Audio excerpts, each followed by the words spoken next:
Émile Durkheim's study on suicide and social integration. Émile Durkheim was one of the founding figures of modern sociology. He was deeply interested in understanding how society influences individual behavior.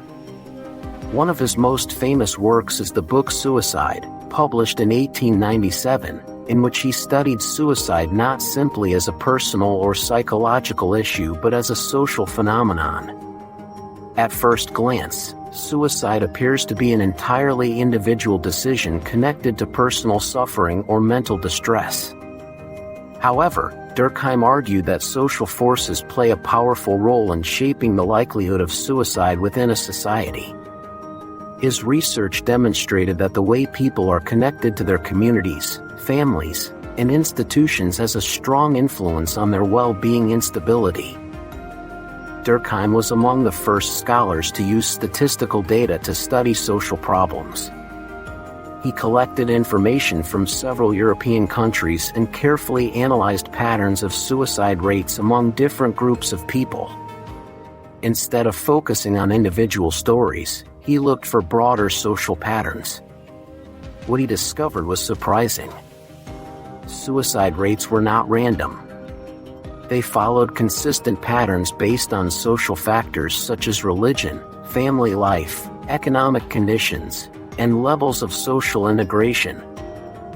The key idea in Durkheim's study is the concept of social integration. Social integration refers to the strength of relationships and connections that individuals have with the groups and institutions around them. These groups may include families, religious communities, workplaces, schools, and other social organizations. When people feel connected to others and believe they are part of a meaningful community, they often experience a sense of belonging and support. This connection helps individuals cope with difficulties and challenges in life. Durkheim argued that when social integration becomes too weak, individuals may feel isolated, disconnected, and without purpose.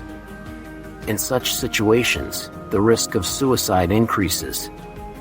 On the other hand, when social integration becomes extremely strong, it can sometimes lead individuals to sacrifice themselves for the sake of the group. By studying these patterns, Durkheim identified different types of suicide that reflect different levels of social integration and social regulation. One of the types Durkheim described is egoistic suicide. Egoistic suicide occurs when individuals feel weakly connected to society. People who lack strong relationships with family, friends, or communities may experience loneliness and a loss of meaning in life. Durkheim observed that suicide rates were often higher among individuals who were less socially integrated, such as those who lived alone or had weaker connections to community institutions. When people feel detached from society, they may struggle to find reasons to continue living during times of hardship. Another type Durkheim identified as altruistic suicide. This occurs when social integration is extremely strong. In such cases, individuals may place the interests of the group above their own lives. They may feel that sacrificing themselves is necessary to fulfill a duty or honor the expectations of the community. Although this form of suicide is less common in modern societies, Durkheim pointed out that it has existed in various cultures where loyalty to the group is valued more than individual survival. Durkheim also introduced the concept of anomic suicide, which relates to a lack of social regulation rather than integration. Social regulation refers to the rules, norms, and expectations that guide human behavior. When societies experience rapid change or instability, these rules may become unclear or weakened. For example, economic crises, sudden wealth, or major social transformations can disrupt the normal structure of society. During such times, individuals may feel confused about their goals and expectations. This sense of instability can increase the likelihood of suicide because people feel uncertain about their place in the social order. A fourth type is fatalistic suicide, which occurs when social regulation becomes extremely strict and oppressive. In such situations, individuals may feel trapped by rigid rules and limited opportunities. When people believe that their future offers no possibility for improvement or freedom, they may experience deep despair. Durkheim's study showed that suicide is not simply the result of individual emotions or personal weakness.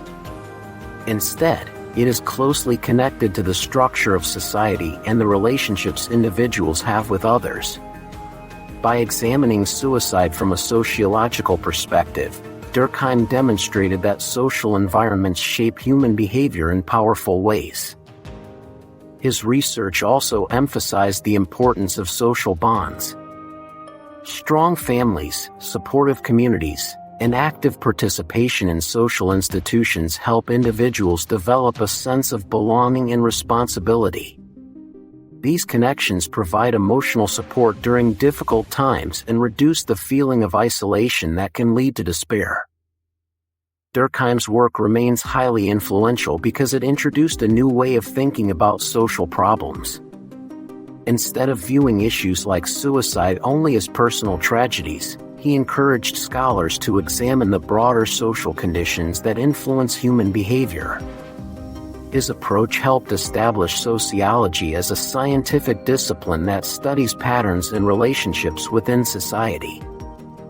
In modern societies, the insights from Durkheim's study continue to be relevant. Rapid technological change, urbanization, and shifting social relationships sometimes weaken traditional forms of community life. Many individuals experience loneliness or reduced social support. Understanding the importance of social integration helps policymakers, educators, and community leaders develop strategies to strengthen social connections and promote well-being. In simple terms, Durkheim's study teaches that human beings are deeply social creatures. Our relationships with family, friends, and communities give meaning and stability to our lives. When these connections are strong and balanced, individuals are better able to face challenges and maintain hope for the future. The research conducted by Emile Durkheim reminds us that building supportive communities and maintaining strong social bonds is essential for a healthy society. By understanding how social integration influences human behavior, societies can work toward creating environments where individuals feel valued, connected, and supported. If you found this explanation helpful and easy to understand, please like this video, share it with others who are interested in sociology and social theory, and subscribe to the channel for more clear and engaging discussions on important thinkers and ideas.